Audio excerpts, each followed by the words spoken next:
Who's a good little Wooloo? You're a good little Wooloo. Hi there. Maxemillian X here. So, E3. It is literally around the corner. It's days away. So I figured, you know what? Let me do a little bit of predictions. Well, not so much predictions, because I have no idea what's going to come, but I can take a wild guess. Okay, so let's start. So we know that it's starting off with Summer of Games kicking off on the 11th. There are a bunch of companies that are working with that, including Sony. Microsoft's going to show some stuff. Other developers are going to show some stuff. I don't know what we can expect there. They said expect, I think, 11 or so world exclusives, world premieres. So really curious to see how that's going to go. That's going to be very exciting. The next day we have Deep Silver's parent company, Koch Media, doing a presentation. So again, like Deep Silver, I'm not really versed into the stuff that they do outside of like Dead Island and Chivalry, but Chivalry 2 is like coming out this week, so yeah, I don't know really know what they're gonna show outside of the stuff that they've already announced. Maybe some stuff that we don't know about yet. After that, we have Ubisoft doing their thing. I don't think we should expect much from Ubisoft. Ubisoft had a really big winner last year with three big titles: Assassin's Creed Valhalla, Watch Dogs Legion, and of course, Immortals Phoenix Rising. So I don't know what they're gonna show. They announced a couple of things like the free-to-play Division game that they're working on, the multiplayer game. The mobile game, we might see something like that. There have been rumors that there might be a new Mario plus Rabbids Kingdom Battle. Here's hoping that that's true. If not, then so be it. What else? I think they might show some kind of offshoot of an Assassin's Creed game, since they just brought out a new game. We're not going to get another mainline anytime soon. So don't get your hopes too much up for Ubisoft.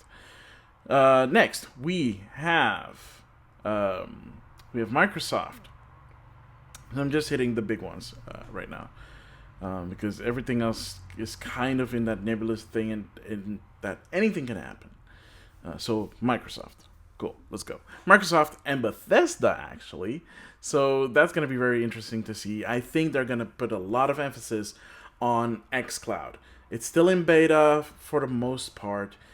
People are able to use it if they have the app, if they have a native app, or through the browser. That's now in beta. I hope they make sure that they test it thoroughly before they do a proper rollout of that on browsers. That's going to be a lot of fun, especially for people that aren't able to download the app, or people that just want to play it on their PC or Mac computers.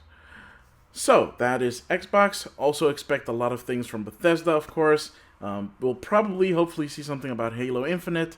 We'll probably hear more about what their plans are for the Bethesda side of Microsoft now, how they're going to be handling the games. I'm assuming they're going to be exclusive in perpetuity and beyond. But maybe they'll be nice and actually throw us a bone every now and then, us that have other consoles, Nintendo, Sony. So, what is left then? Not a lot. Square Enix is going to have a presentation. I don't know what they're going to show there. Maybe some Final Fantasy 16. Maybe some Forspoken. Maybe some other stuff that we don't know about.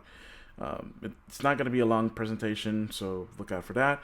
Devolver Media is going to do their own thing again. I'm sure it's going to be quirky and funny and weird as all get out. So look forward to that. They'll probably have some great indie titles to show off there.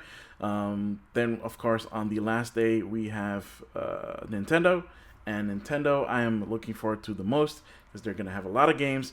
They're going to have, of course, their Treehouse live for 3 hours that day. And then we have Namco Bandai also showing a bunch of stuff. I don't know what they're going to do. I don't know if they're going to show Elden Ring. It's going to be crazy. It's going to be interesting. This is the first time that E3 is going to be all digital. As you probably noticed, Sony is not having a press conference. EA is having their EA Play next month, so that's going to be a little bit weird. So they're not necessarily going to be there, but it seems that they're showing off some Battlefield stuff, so look forward to that. They might show us whatever is next for Mass Effect, the franchise, since they just released the Legacy Edition. If you haven't picked it up yet, I suggest picking it up. The Mass Effect Legacy, or at least the trilogy of games, they're great games. They deserve to be played once more. They deserve to be rediscovered, so I'll give them that one. I still haven't picked it up yet because I'm still holding out for a Switch version. Yes, I know, I'm a hopeless fool. So that is it. I've been Maxemillian X, signing off. Have a good one, and enjoy E3.